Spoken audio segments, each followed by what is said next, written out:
하나님께 영광을 돌리고 부활하신 주님께 우리가 다시 한번 박수로 영광 돌리십시다. 감사합니다. 오늘도 하나님께서 저와 여러분에게 또 세미한 음성 들려주시기를 간절히 원합니다. 제가 전도사 때부터 전주시 기독교연합회 부활절 연합예배를 아마 빠진 적이 없을 것입니다.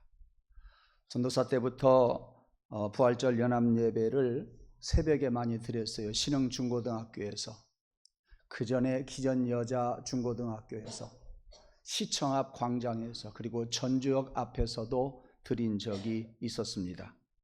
그 당시에는 많은 남성들이 검정 옷을 입고 여성들이 흰 한복을 차려입고 그 교정에서 예배를 드렸습니다. 그 당시 그 관습은 많은 의미를 우리에게 부여해 주지요. 그러니까 우리는 예수님의 고난과 죽음을 엄숙한 마음으로 표현하기 위해서 우리는 이렇게 검정 옷을 입었습니다.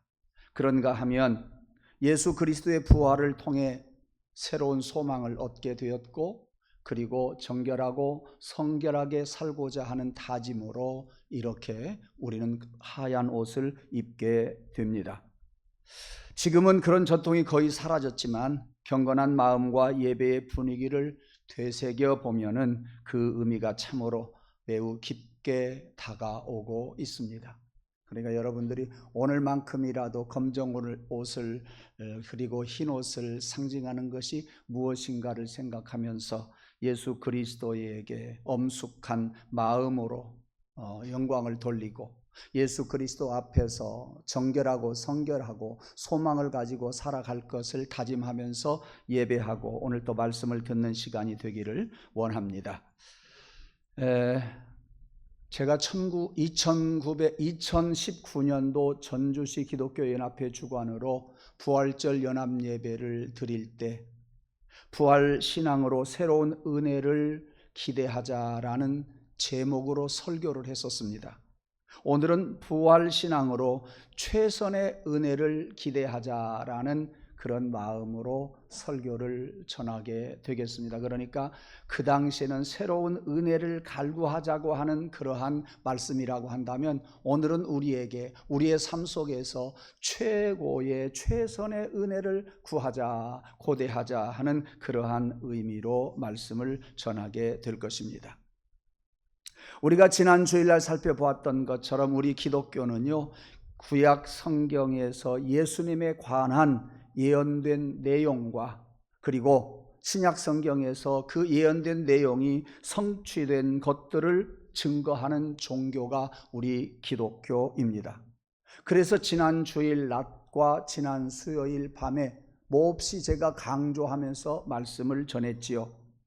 예수님께서 예루살렘 성으로 입성하실 때에 나귀를 타고 가신 것은 일찍이 750년 전 이사야 선지자의 예언대로, 그리고 400년 전 스가랴 선지자의 예언대로 예수님이 예루살렘 성에 입성하실 것을 예고하신 대로 그대로 나귀를 타고 들어가셨다 말씀을 드렸습니다. 그러니까 예수님의 탄생도 마찬가지고 예수님의 십자가 사건도 마찬가지예요. 예수님의 부활도 마찬가지예요. 뭐가 구약 성경에 예고되어졌고 이렇게 신약 성경에서 성취되어졌다 하는 이야기입니다.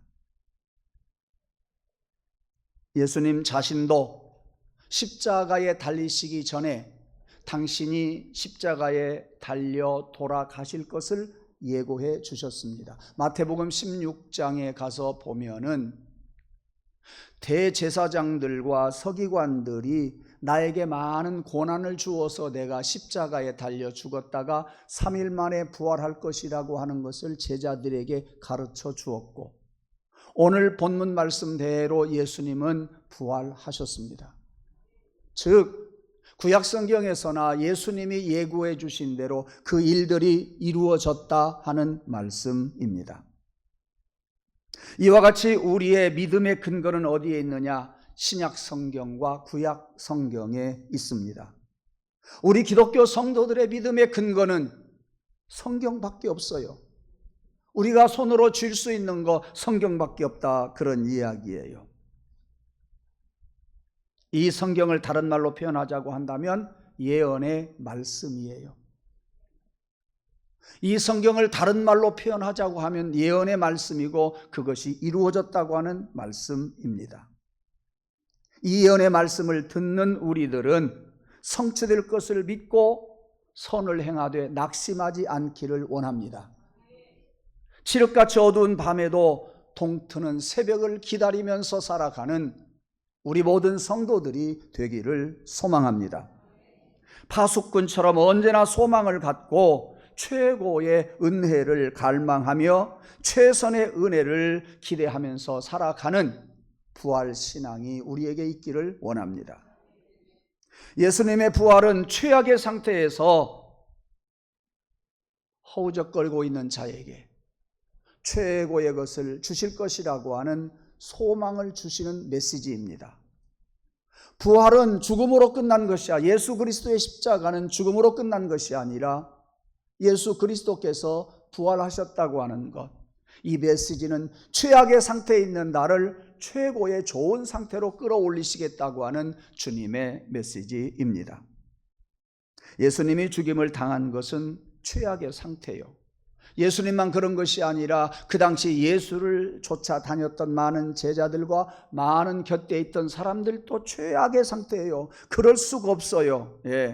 그래서 베드로도 3년간이나 예수를 따라다녔다가 털털 떨어버리고 낙심하고 다시 돌아가서 그들의 직업을 되찾아 고기를 잡았던 제자가 되었습니다. 그러나 예수님의 부활로 말미암아 최악의 상태에서 최선의 상태로 역전되어졌다.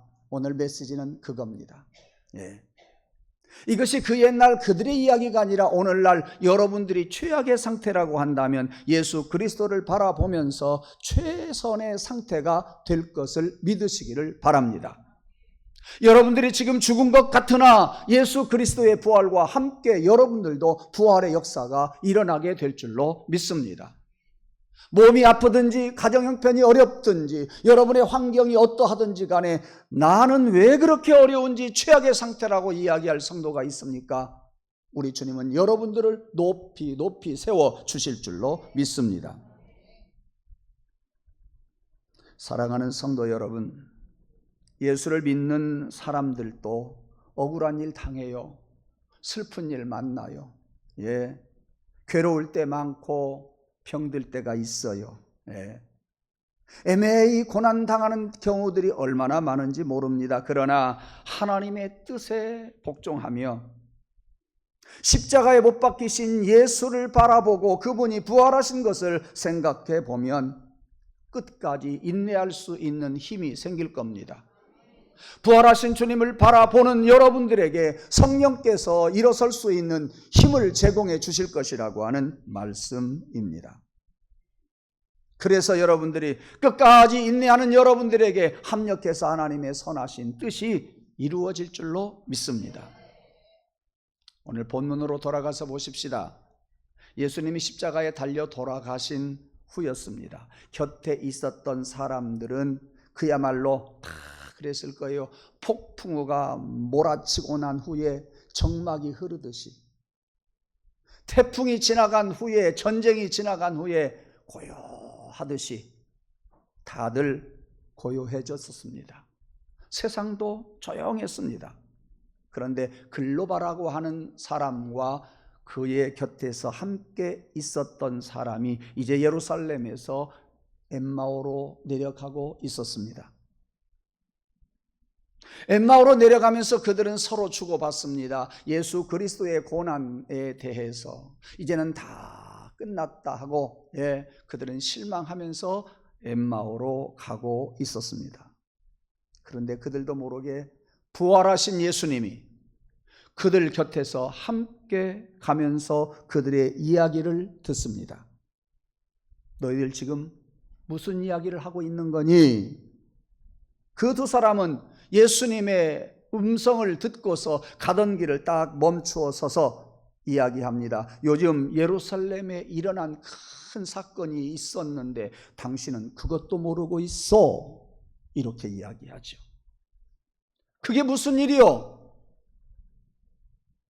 그래서 그들은 그간 있었던 예수님의 십자가 사건을 말하고 이 일이 일어난 지 벌써 3일이나 지났어. 뿐만 아니라 여자들이 그의 무덤에 갔다가 시신을 보지도 못하고 돌아왔는데 천사가 나타나서 그들에게 예수가 부활했다고 전해줬답니다. 그래서 더 확인을 하려고 다른 사람들을 보내어 보았더니 예수는 보이지 않았습니다. 이렇게 그 두 사람과 예수님과 함께 어느덧 엠마오로 가던 그들이 거의 다다랐을 때에 두 사람은 예수님께 이렇게 제안합니다. 날이 저물었습니다. 오늘 밤에 우리 집에 가서 유하십시다. 예수님은 그들을 따라서 그들 집에 갔어요. 그리고 음식을 잡수실 때에 음식을 손을 들어 높이 축사하시고 그 음식을 먹게 되는데, 높이 들어 축사하는 동안에 이 두 제자의 눈이 열려서 부활하신 예수님이 보이게 되었습니다. 할렐루야. 예. 그들은 서로 말합니다. 눈이 밝아져서 예수님을 보았는데 예수님이 어느새 또 사라져버리고 말았습니다. 그분이 우리에게 성경을 풀어주시고 축사하실 때에 너의 마음이 뜨겁지 않았더냐? 너의 마음은 어땠니? 서로 이야기를 합니다. 그리고 난 다음에 그들은 하도 놀라워서 다시 엠마오에 머무르지 않고 예루살렘에 돌아와서 보니까 11 제자들과 다른 여러 사람들이 모여 있어서 가서 보니 예수 그리스도의 고난과 부활과 예수 그리스도에 관한 이야기들을 하고 있는 것을 이 두 사람이 들을 수가 있었습니다. 그들 곁에 삐집고 들어갔던 이 두 사람이 엠마오로 가다가 우리는 부활하신 예수님을 만났소. 그렇게 이야기하는 동안에 부활하신 예수님이 또다시 그 예루살렘의 무리들 가운데 있는 현장에 나타나서 하시는 말씀, 너희들에게 평강이 있을지어다. 예. 이것이 오늘 본문의 내용입니다. 저는 언제 들어봐도 우리들의 마음에 감동을 불러일으키고 있는 노래가 하나 있습니다. 그것은 여러분이 잘 알고 계시는 독일의 핸델의 메시아입니다. 1685년에 태어났던 핸델은 영국에 가서 활동을 열심히 하고 작곡가로서 생을 마치게 되지요. 이 핸델의 메시아는 1741년에 작곡을 한 오라토리오입니다. 핸델은 50대 초반에 정말 인생이 너무나 깜깜했어요. 어두운 골짜기를 걸어가는데 하루 이틀이 아니었습니다. 건강도 매우 약화되어 있었습니다. 몇 해 전에 뇌졸중으로 쓰러져 가지고 말도 제대로 할 수가 없었던 사람이 되었습니다. 한때 영국의 왕실과 귀족들이 그를 대단히 존경을 했어요. 예, 그렇지만 그것도 옛날 이야기예요. 인기는 사라져버리고 경제적인 파산에 이르게 되었습니다. 사람들은 그를 비난합니다. 실패자라고 이야기합니다. 이제 그는 끝났다고 사람들이 수군거렸습니다.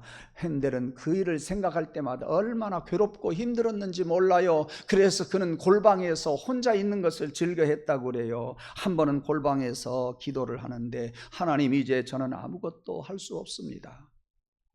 내 생명과 재능, 남은 시간까지 모두 주님께 드리니 주님이 다 받아가세요 그랬습니다. 이렇게 기도하고 난 다음에 어느 순간인가 핸델의 마음속에 깊은 평화가 찾아옵니다. 괴로워했던 마음들은 다 사라지고 평화가 찾아왔어요. 예. 세상에서 그를 다시 세우겠다고 하는, 세상에서 성공해 주겠다고 하는 그런 메시지도 아니요, 명예를 회복시켜 주시겠다고 하는 그런 마음에서 온 게 아닙니다. 그가 그렇게 평강을 찾을 수 있었던 것은 하나님께서 주시는 평안함과 확신이 그를 감쌌기 때문입니다. 환경은 똑같은데 힘들고 어려워서 골방에서 괴로워하던 그에게, 기도하는 그에게 하나님께서 평강을 그에게 베풀어 주신 것이지요. 바로 그때 찰스 제넌스라고 하는 친구가 그에게 찾아와서 메시아의 대본을 주어요. 그 대본을 보니까 예수 그리스도의 고난도, 십자가 사건도, 부활도, 그리고 영원히 나라를 그분이 다스릴 것이라고 하는 내용으로 기록이 되어 있는 거예요. 평강이 찾아온 그에게 친구가 와서 대본을 주는데 예수 그리스도의 고난과 십자가 사건과 부활과 그리고 영원히 그분이 세상을 통치하실 것이라고 하는 대본을 받았다 그 말이에요. 그것이 핸델에게 큰 힘이 되었습니다.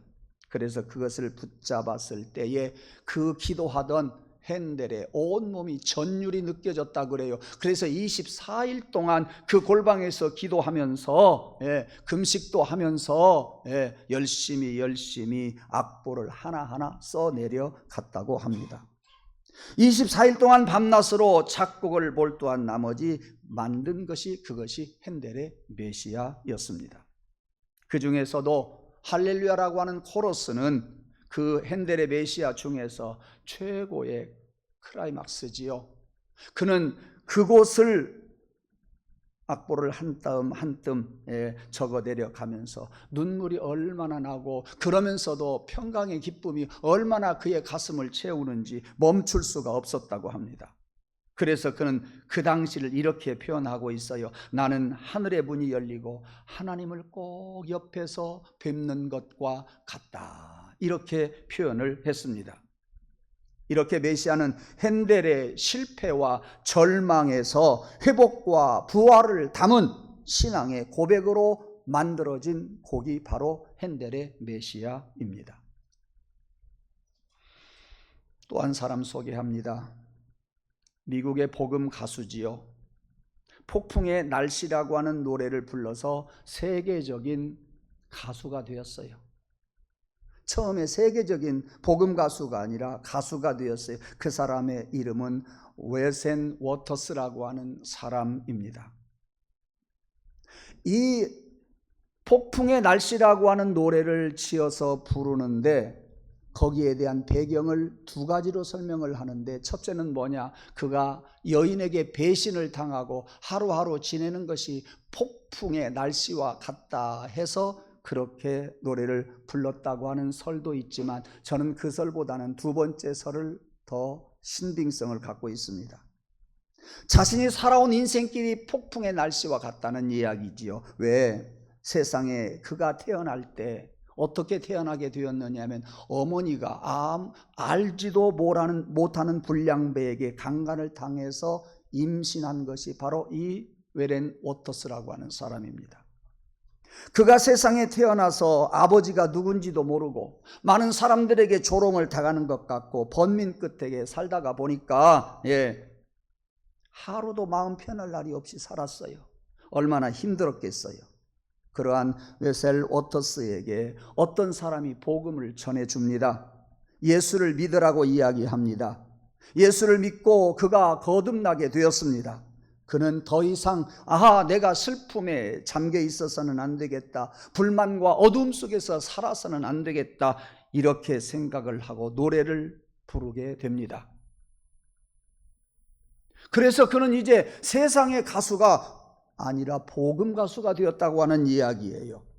이제는 슬픔과 불만과 어두움 속에 묻혀서 살지 아니하고 이제는 기쁨과 소망을 가지고 살아가야 되겠다, 이렇게 다짐을 하고 그는 복음 가수가 되어서 여기저기 다니면서 복음 노래를 부르는데, 한 사람이 그에게 찾아와서 당시 옛날에 험한 날씨라고 하는 노래를 부르지 않았냐, 폭풍의 날씨라고 하는 노래를 부르지 않았냐, 그 노래도 한번 들려주시오라고 이야기했을 때, 그게 무슨 소리입니까? 나는 이제 험한 쳇밭 속에서 살아가는 사람이 아니라 하나님의 사랑과 예수 그리스도의 부활신앙 가지고 소망을 가지고 살아가고 있으니 나는 이제 그 노래를 안 안 부릅니다. 이제는 복음송가를 부릅니다. 부활 찬송을 부르겠습니다. 이렇게 이야기를 했다고 합니다.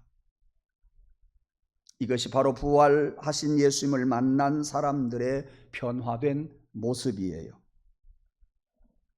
예수님의 부활이 우리에게 주는 것 중에 가장 고귀한 것은 우리의 영혼 속에 부활하신 예수님이 오셔서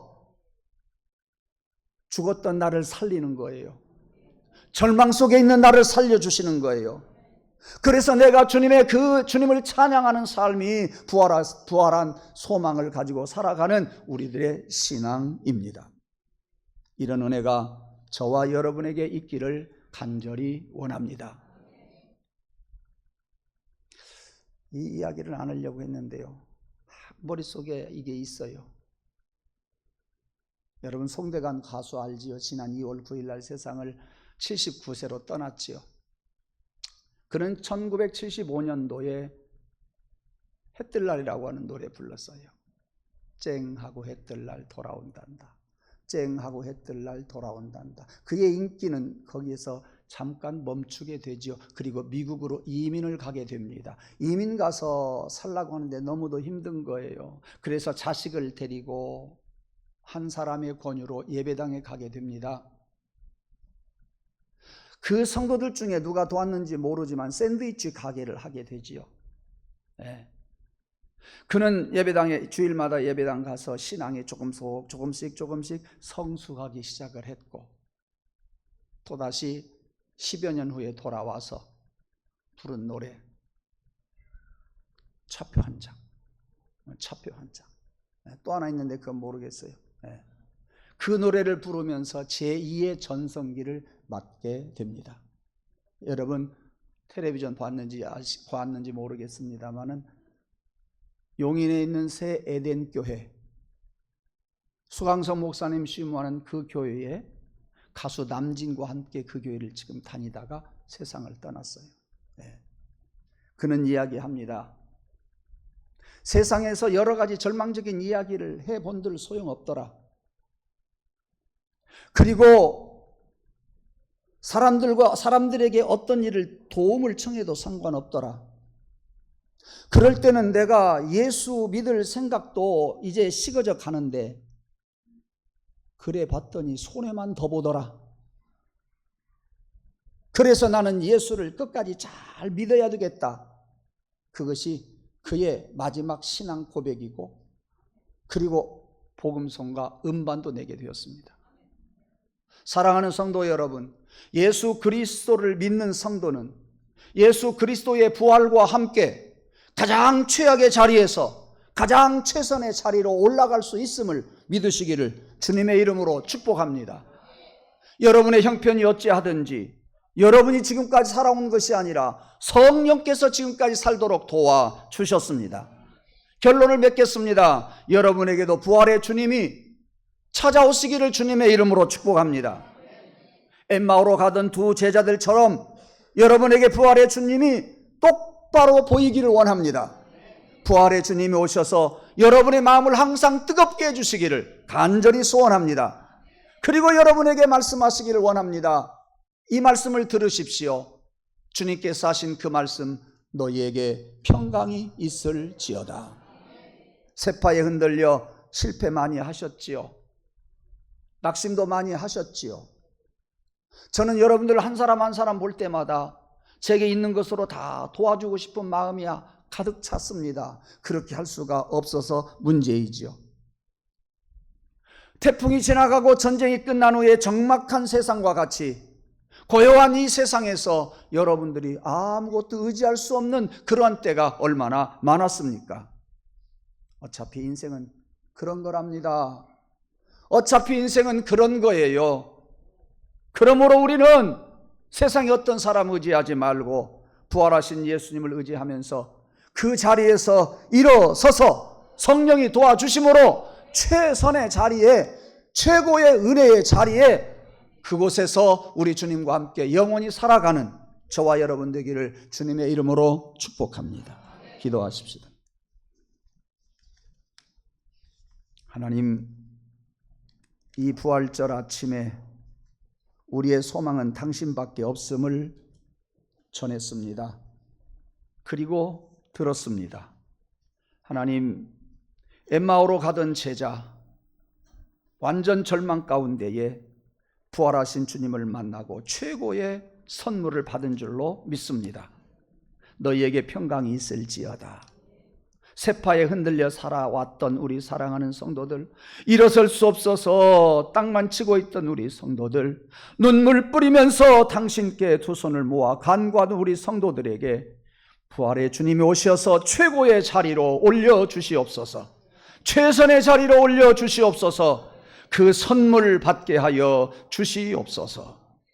예수님 이름으로 감사하며 기원하옵나이다. 아멘.